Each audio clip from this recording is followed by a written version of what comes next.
Hello Vizag people, bike వాళ్ళ చాయ్ మస్కా bun successful గా మన 30 డేస్ ఛాలెంజ్ అయితే కంప్లీట్ చేస్తాం మామ. నిజానికి మనం స్టాల్ ఓపెన్ చేసి 30 డేస్ కాదు మామ, 45 డేస్ అవుతుంది. వైజాగ్ లో ఫస్ట్ టైం బన్ మస్కా స్టార్ట్ చేసింది మనమే, బైక్ వాళ్ళ చాయ్ విత్ బన్ మస్కా. కానీ ఇనిషియల్ డేస్ లో వీడియోస్ పోస్ట్ చేయకపోవడం వల్ల ఎవరికి తెలియదు. ఈ 45 డేస్ లో నా జర్నీ ఎలా ఉందంటే, నేనే బైక్ వాళ్ళ స్టార్ట్ చేయాలనుకునేటప్పుడు నా జేబులో రూపాయి లేదు, బ్యాక్గ్రౌండ్ సపోర్ట్ లేదు, కింద పడితే లేచే ఓపిక కూడా లేదు. బుర్రలో బైక్ వాళ్ళ అన్న ఐడియా తప్ప ఈడ్చి కొడితే దమ్మిడి లేదు. అయినా ఏదో మొండి ధైర్యంతో ఉన్న బైక్నే బైక్ వాళ్ళగా మార్చేసి స్టాల్ ఓపెన్ చేసేసా. ఫస్ట్ 10 డేస్ అయితే జీరో సేల్, తెచ్చిన మనిషి తెచ్చినట్టే చెత్త కుప్పలోకి వెళ్ళిపోయేవి. అనవసరంగా రాంగ్ స్టెప్ వేసానేమో అనుకునే టైంలో పుసుక్కును పోస్ట్ చేసిన వీడియో టపక్కన వైరల్ అయిపోవడం, గబుక్కున జనాలు రావడం, సపక్కన సక్సెస్ వచ్చేయడం. అయ్యి బాబు దేవుడి కరుణ మన మీదే ఉంది అనుకునే టైంలో మామూలు వచ్చి మింగడం, ప్రతి 2 రోజులకి పోలీస్ స్టేషన్కి వెళ్ళడం, ఇదంతా కమెంట్ గోలో జరిగిపోయింది మామ.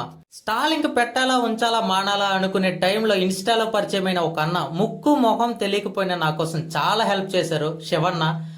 ఆ అన్నయ్య విశాల్ అన్నకు పరిచయం చేయడం, విశాల్ అన్న నా కోసం స్టేషన్కి వచ్చి మాట్లాడి చాలా రిస్క్ తీసుకొని నాకు చాలా హెల్ప్ చేశారు. థ్యాంక్ యూ సో మచ్ అన్న.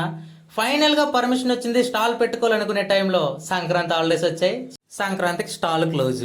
ఇలాంటి కష్టాలు ఏముందో మా సర్దుకుంటే సర్దుమణిగిపోయేంత చిన్నవి. ఈ 45 డేస్ జర్నీలో ఓడిపోతాను అనుకున్న ప్రతిసారి మీరిచ్చే ధైర్యం, ఒక్క వీడియో చూసి నన్ను నమ్మి నా కోసం వచ్చిన మీ అందరికీ రుణపడి ఉంటా. Thank you so much your love and support. చాలా ఎంకరేజ్ చేశారు, చాలా నేర్పించారు కూడా. మాటిస్తున్న నా మీద ఉన్న నమ్మకాన్ని కోల్పోనివ్వను, నా ప్రొడక్ట్ లో క్వాలిటీని అయితే తగ్గించను. మీరిచ్చే ఈ సపోర్ట్ తో నేను మరింత ముందుకెళ్లాలని ఆశిస్తున్నా.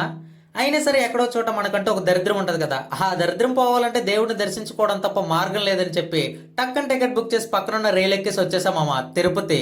సరే మరి మన తిరుపతి జర్నీ గురించి రేపటి వీడియోలో పోస్ట్ చేస్తా. అండ్ 30 డేస్ కంప్లీట్ అయింది కాబట్టి ఒక మంచి అప్డేట్ అయితే మీకు రేపిస్తాను. సో అంతవరకు వెయిట్ చేయండి. ఈ రోజు అయితే స్టాల్ ఓపెన్ లోనే ఉంటుంది, ఈవినింగ్ 5 నుంచి 8 వరకు. మీ అందరూ వస్తారని ఆశిస్తున్నా. మన బైక్ వాళ్ళ chai with maska bun. Thank you so much.